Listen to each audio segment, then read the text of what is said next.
Hello, everybody. Thank you for tuning in and watching this little update I'm about to put out.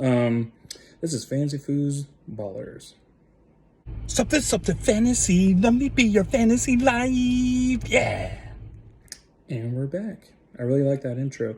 First things first, I want to give a shout out to Jameson, who plays in our league. He told me today at the gym that he has watched some of our videos, so he's really bumping up those numbers. Appreciate it. Today, what we're going to talk about is fantasy beasts and where to find them, I think is the name. Oh, Tyler knows. Tyler and I want to do this thing where we kind of like talk about 3 players that we feel that are going to do well, and we are going to watch them. Like we're putting our name behind it, you know, or we're putting Harry Potter's name behind, whatever it is, you know. So he did his list. I got my list I'm going to do. Number 1 is Dalton Schultz. Last year he had like 78 receptions, 8 touchdowns. He did that while playing with Amari Cooper, with CeeDee Lamb, and Michael Gallup. Now Michael Gallup is hurt. Amari Cooper is gone. I feel like his role is going to increase, and just from seeing him play last year, you could tell that Prescott is very comfortable with Schultz. He relies on him a lot, and I think it's going to happen again this year.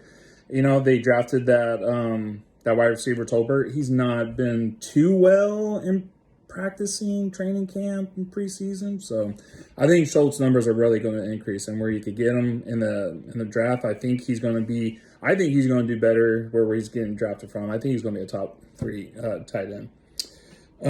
Number 2, Dameon Pierce, my dude from Florida. Wow, this guy is super slow. He run the 440 in like 4.59, but this dude is kind of a beast. He is 5'10", over 200 pounds, and he could squat 700 pounds. He's going to bulldoze his way through opponents. And like yesterday's game where he had 6 rushes for 37 yards and a touchdown, just by watching the game, looks like he's going to have great vision, and he's going to be difficult to tackle. The one thing that's going to be kind of risky about picking him is that the Texans are likely going to be playing from behind most of the season. So if he's going to get his points, it's going to probably need to happen in an earlier part of the game, like the first half, because I think they're going to be throwing a lot in the second. And my number 3 pick, and this one's a double whammy because Tyler picked him too, so that shows how well we both think this player is going to do. This player last year, just in December alone, had 35 receptions, and then he had 7 touchdowns in the last 6 games. The guy is bing, bang, bong.